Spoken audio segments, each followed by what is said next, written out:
दोस्तों, अगर आप जानना चाहते हैं कि बीटेक करने के लिए क्या करना होता है, कौन सा एग्जामिनेशन देना होता है, 11th एंड 12th में कौन सा सब्जेक्ट लेना चाहिए, यानी क्वालिफिकेशन क्या रिक्वायर्ड होती है, एडमिशन का प्रोसेस क्या होता है, टॉप इंजीनियरिंग कॉलेजेस कौन कौन से हैं, तो ये वीडियो आपको लास्ट तक ज़रूर देखना चाहिए। बिकॉज आज के इस वीडियो में हम बात करने वाले हैं बीटेक के बारे में। बात करेंगे बीटेक क्या होता है, एडमिशन प्रोसेस क्या होता है, क्वालिफिकेशन क्या रिक्वायर्ड होती है एंड बहुत सारी चीज़ें बीटेक से रिलेटेड। अगर आप जानना चाहते हैं तो इस वीडियो को लास्ट तक देखिए। इस वीडियो में बताइए, हर एक चीज़ को ध्यान से समझिए। आइए सबसे पहले बात करते हैं बीटेक के बारे में। बीटेक का फुल फॉर्म होता है बैचलर ऑफ टेक्नोलॉजी। बीटेक एक अंडर ग्रेजुएट यानी कि बैचलर डिग्री कोर्स है इंजीनियरिंग की फील्ड में। इस कोर्स को कंप्लीट करने के बाद आप इंजीनियरिंग की फील्ड में करियर बना सकते हैं। इसके अलावा और भी कई सारे ऑप्शंस होते हैं जिन्हें आप बीटेक कंप्लीट करने के बाद अचीव कर सकते हैं, उनमें भी करियर बना सकते हैं। जैसे कि अगर हम बात करें डिफेंस सेक्टर की, तो बीटेक करने के बाद आप सीडीएस एग्ज़ाम के लिए अप्लाई कर सकते हैं। सीडीएस के थ्रू आप इंडियन एयरफोर्स यानी आईएफ ज्वाइन कर सकते हैं, नेवी ज्वाइन कर सकते हैं एंड और भी कई सारे ऑप्शंस होते हैं।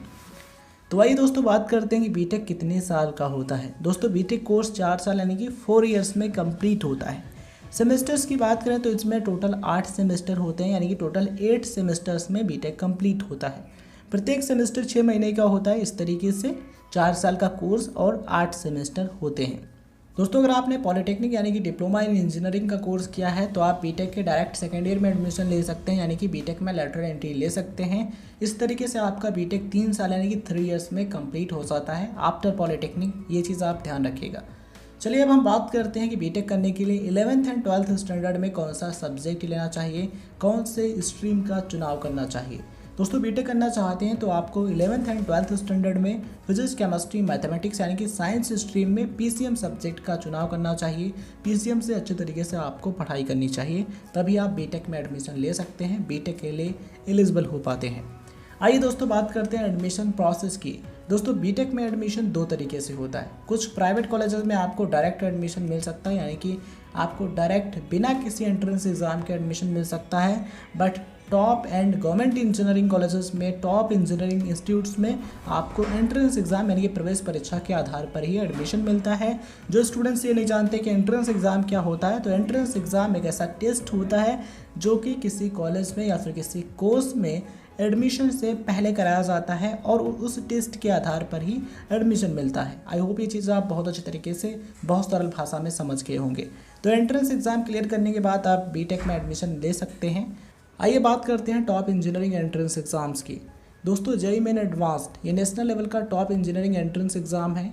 इसके ज़रिए आप top engineering colleges, top engineering institutes as like IITs, NITs, triple IITs और अदर टॉप इंजीनियरिंग कॉलेजेस में एडमिशन ले सकते हैं। बीटेक या फिर BE की पढ़ाई कंप्लीट कर सकते हैं। दोस्तों, अगर हम बात करें जेईई मेन की, तो जेईई मेन क्लियर करने के बाद आप NITs, ट्रिपल IITs और अदर टॉप इंजीनियरिंग कॉलेजेस में एडमिशन ले सकते हैं। बट आपको IIT से बीटेक करना है, IITs में एडमिशन लेना है, तो उसके लिए आपको जेईई मेन के साथ में एडवांस्ड भी क्लियर करना होगा, यानी कि आपको जेईई मेन क्लियर करना होगा, साथ में आपको एडवांस्ड भी क्लियर करना होगा, तभी आपको IIT में एडमिशन मिलेगा। तो ये सारी चीज़ें आप ध्यान में ज़रूर रखिएगा। दोस्तों, इसके अलावा स्टेट लेवल के एंट्रेंस एग्ज़ाम कराए जाते हैं एंड यूनिवर्सिटी लेवल के भी एंट्रेंस एग्ज़ाम कराए जाते हैं। कुछ यूनिवर्सिटीज़, स्टेट लेवल यूनिवर्सिटीज़ अपना अपना एंट्रेंस एग्ज़ाम कराती हैं, जिनके जरिए आप उसमें एडमिशन ले सकते हैं। कुछ स्टेट लेवल एंट्रेंस एग्ज़ाम्स की लिस्ट आप स्क्रीन पर देख पा रहे होंगे। आइए बात करते हैं top and popular engineering branches की। उसकी भी लिस्ट आप स्क्रीन पर देख पा रहे होंगे। कंप्यूटर साइंस एंड इंजीनियरिंग यानी कि CSI, mechanical engineering, electrical engineering, electronics engineering, civil engineering, aeronautical engineering, aerospace engineering, chemical engineering and other engineering branches. तो आप चाहें तो इनमें से किसी भी ब्रांच में इंजीनियरिंग कंप्लीट कर सकते हैं, बीटेक या फिर BE कर सकते हैं। आप अपने इंटरेस्ट के अकॉर्डिंग ब्रांच चूज कर सकते हैं और उसमें इंजीनियरिंग कंप्लीट कर सकते हैं, इंजीनियर बन सकते हैं। दोस्तों, सवाल आता है कि क्वालिफिकेशन क्या होना ज़रूरी है एंट्रेंस एग्ज़ाम के लिए अप्लाई करने के लिए। दोस्तों, कम से कम आपको 10+2 यानी कि 12th पास होना ज़रूरी है। 12th आप फिजिक्स, केमिस्ट्री, मैथमेटिक्स यानी कि PCM से पास होने ज़रूरी हैं। अगर आपने 10+2 PCM से कंप्लीट किया है तो आप इसके लिए एलिजिबल होते हैं एंड अप्लाई कर सकते हैं। सवाल आता है कि परसेंटेज कितना होना ज़रूरी है। तो सबसे पहली चीज़, आप जिस एंट्रेंस एग्ज़ाम के लिए अप्लाई करना चाहते हैं आप उसका एलिजिबिलिटी क्राइटेरिया चेक कीजिए। अगर आप उसके अकॉर्डिंग एलिजिबल हैं, आपका परसेंटेज उसके अकॉर्डिंग है, तो आप अप्लाई कर सकते हैं और सारी चीज़ें स्टेप बाय स्टेप कर सकते हैं। चलिए अब हम बात करते हैं टॉप IITs की। टॉप IITs की लिस्ट आप स्क्रीन पर देख पा रहे होंगे, जो कि कुछ इस तरीके से हैं। IIT Madras, IIT Delhi, IIT Bombay, IIT Kanpur, IIT Kharagpur, IIT Roorkee, IIT Guwahati, IIT Hyderabad, Indore.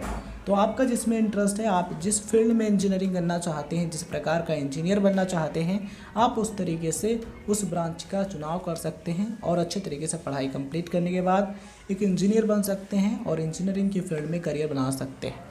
दोस्तों, इंजीनियरिंग करने के बाद आप इंजीनियरिंग में ही नहीं, इसके अलावा और भी कई सारे फील्ड होते हैं जिनमें आप करियर बना सकते हैं, उसके ऑप्शंस आपके लिए खुल जाते हैं। ये वीडियो जानकारी आपको पसंद आ रही हो तो इस वीडियो को लाइक कीजिएगा, शेयर जरूर कीजिएगा। चैनल पर नए हैं तो सब्सक्राइब कीजिएगा right info club YouTube channel को, एंड सब्सक्राइब करने के बाद नोटिफिकेशन बेल ऑन ज़रूर कर लीजिएगा। दोस्तों, इस वीडियो को एंड करने से पहले मैं आपको बता दूं कि आप जिस इंजीनियरिंग कॉलेज में एडमिशन लेना चाहते हैं, आप सबसे पहले उसका एलिजिबिलिटी क्राइटेरिया चेक कीजिए। आप जिस कोर्स में एडमिशन लेना चाहते हैं, जिस कॉलेज में, उसके बारे में जानकारी लीजिए। अगर आप एलिजिबल हैं तो अप्लाई कीजिएगा। इसके साथ ही आप उसके फ़ीस स्ट्रक्चर के बारे में जानकारी लीजिएगा। अगर आप उतनी फ़ीस पे कर सकते हैं तभी आप उसमें एडमिशन लीजिए। इसके अलावा दोस्तों, इंजीनियरिंग कॉलेज में एडमिशन लेने से पहले आप उस कॉलेज के बारे में जानकारी लें कि वो कॉलेज AICTE या फिर UGC से अप्रूव्ड है या फिर नहीं। अगर UGC या फिर AICTE से अप्रूव्ड है तभी आप उसमें एडमिशन लीजिएगा। ये सारी जानकारी आपके लिए हेल्पफुल रही होगी। ये वीडियो आपको पसंद आया हो तो लाइक शेयर तो बनता है। इस वीडियो को लास्ट तक देखने के लिए आप सभी का बहुत बहुत धन्यवाद।